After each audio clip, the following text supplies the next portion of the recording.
اللہ تعالیٰ کے پیارے پیغمبر علیہ الصلوۃ والسلام فرماتے ہیں اذا احب اللہ اہل بیت ادخل علیہم الرفق، جب اللہ تعالیٰ کسی گھرانے کو پسند فرماتا ہے تو ان کے بیچ میں نرمی اللہ تعالیٰ پیدا کر دیتا ہے.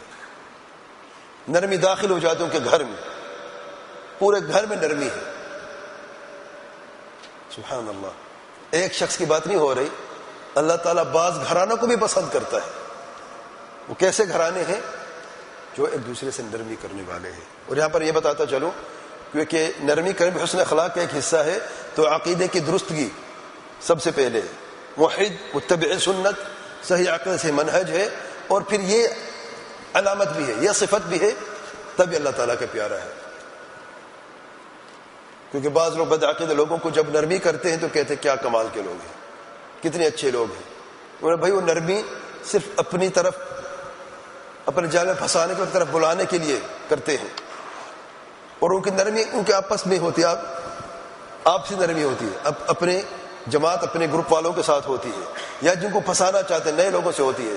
جو کو نصیحت کرتے مخالفت کر ذرا دیکھیں کس طریقے سے ان سے پیش آتے ہیں، تب پتہ چلتے ہیں نرمی اللہ کے لیے ہے یا یہ لوگوں کے لیے ہے. نرمی اللہ کے لیے جب ہوتی ہے تو پورے گھرانے میں اس کا اثر ہوتا ہے، اور پورے گھرانے کو اللہ تعالیٰ پسند فرماتا ہے. خاوند اپنی بیوی کے ساتھ نرمی کرتا ہے، بیوی خاوند کے ساتھ نرمی کرتا ہے، والدین بچوں سے نرم ہوتے ہیں، بچے اپنے والدین سے نرم ہوتے ہیں. کیا خوبصورت گھرانہ ہے. اور ہر بندہ اخلاق کے دائرے کے اندر، نرمی کے دائرے کے اندر بات کرتا ہے. اختلاف بھی ہوتا ہے، جھگڑا بھی ہوتا ہے بعض اوقات، لیکن نرمی دامن نہیں چھوڑتی. جھگڑا بھی کبھی دیکھیں نرمی میں جھگڑا، یعنی بد زبانی بد کلامی نہیں ہوتی، بد دعا نہیں ہوتی، نرمی ہی نرمی ہوتی ہے. کبھی بیٹے پر ہاتھ بھی اٹھ جاتا ہے، نرمی میں ہاتھ بھی اٹھتا ہے ہاں، لیکن ایسا ہاتھ اٹھتا ہے کہ ہڈی پسلی ایک نہیں ہوتی، اس میں نشان نہیں ہوتا.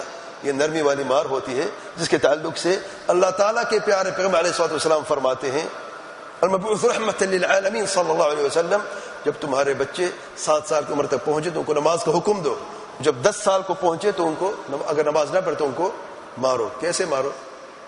ہڈی پسلی ہیک کر دو. تو آپ صاحب رحمت العالمین ہیں، مارنا بھی نرمی سے ہے. بیوی کے تعلق سے بھی آیا ہے کہ بیوی جب نافرمان ہو جائے تو اسے نصیحت کرو، سمجھاؤ.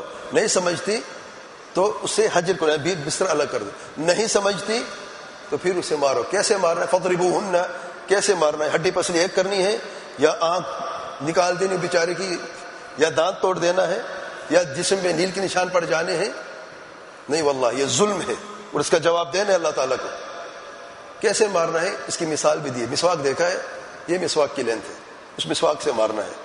اب اتنی چھوٹی لکڑی سے اگر آپ کسی کو یوں مارتے ہیں کوئی نشان پڑتا ہے تو پھر مارنے کی ہم سمجھتے ہیں مارنا ہم اس لیے مارتے ہیں تاکہ درد محسوس ہو اور وہ سدھر جائے. بے وقوفی ہے واللہ. اگر آپ درد کے لیے مارتے ہیں تو وہ اور مضبوط ہو جائے گا جس کو آپ مار رہے ہیں.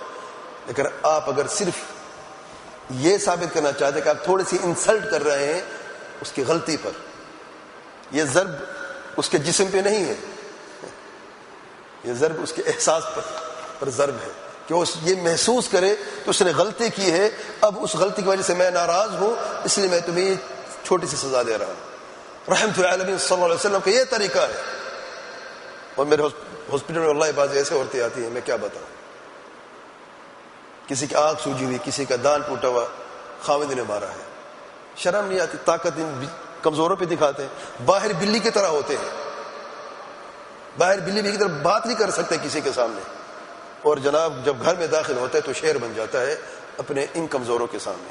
اللہ نے تمہیں طاقت دی ہے، اور اس کا سوال بھی ہوگا، اللہ کی قسم ہے یہ ظلم ہے، اس سے توبہ کرو، اللہ تعالیٰ سے ڈرو. وہ آپ کے ساتھ اپنے گھر چھوڑ کے آئی ہے، شادی کے بندھن سے اللہ تعالیٰ کے نام لے کے تم نے اپنے گھر میں لے کے آئے ہو. اگر اسے قدر نہیں کرو گے تو واللہ اللہ تعالیٰ کی پکڑ بہت سخت. الغرض تو اللہ تعالیٰ محبت کرتا ہے اس گھرانے سے جس گھرانے میں نرمی ہو. اللہ تعالیٰ سے دعا کرتا ہوں کہ اللہ تعالیٰ ہمارے گھرانے کو بھی ایسا کر دے جسے وہ پسند فرماتا ہے، جسے محبت کرتا ہے.